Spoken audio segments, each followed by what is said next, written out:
Kirung, with your team. And we want to thank you also for the good work that you are doing. Human rights are universal, and we believe, given one of the most progressive constitutions that we have in this country, we wanted to see our police transformed from a police force to a police service. And our constitution is very clear in terms of professionalism, in terms of respect for human rights, and integrity of our officers. But what happened in this country after the elections, the levels of police brutality is very worrying. Some of us on this table are victims of police brutality during these protests. And our constitution under Article 37 gives every Kenyan the right to demonstrate, to picket, unarmed and peacefully to do so. But we have a situation where the police is actually criminalizing protests. It's a very worrying situation where you are told, oh, today we'll allow you to picket or demonstrate here in Nairobi. Tomorrow we'll not allow you in Kisumu, we'll not allow you, they would allow in Eldoret. I gave the example of the Finland scandal, where parents came out, they were allowed to protest. In Kericho, we had these tea picking machines. Farmers were allowed to protest. But here in Nairobi, the police brutality was serious. I'm looking at your report, and you are giving figures. I think you've talked of 94. You've also talked of 44. When IPOA was before us, they talked of 57 killed by the police. And some were killed by bludgeoning, where the police broke into estates, pulled out people from their houses, and bludgeoned them to death.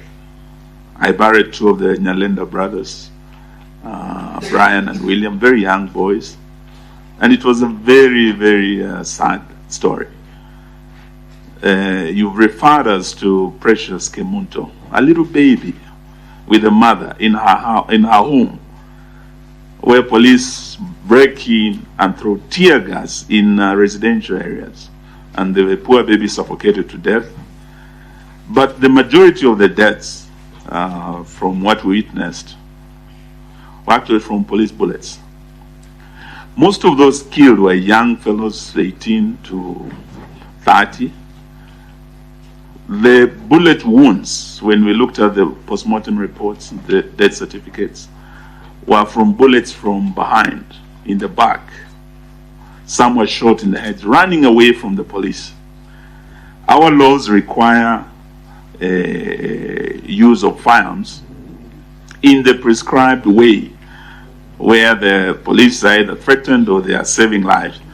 But in the case of where police shoot innocent citizens who are unarmed, I think it's a very worrying thing, and we wanted to know from you in terms of what His Excellency Kalonzo has said.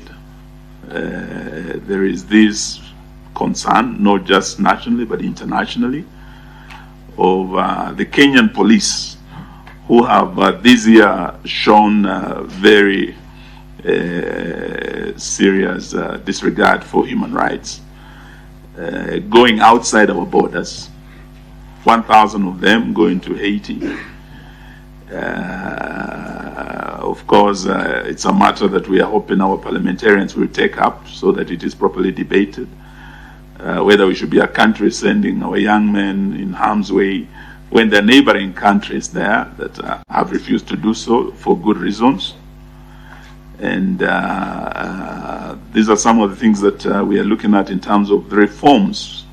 IPOA had very specific, apart from your recommendations, shielding of officers who have misused their firearms to take innocent lives. These firearms, the ballistics, being handled through the forensic lab that is under the DCI, and the DCI is part of the National Police Service. They are proposing an independent institution to handle that. so that evidence is not compromised. The police do not protect their own. Because there's a Ugandan saying that a monkey cannot decide the affairs of the forest. It's very likely that the police can protect each other.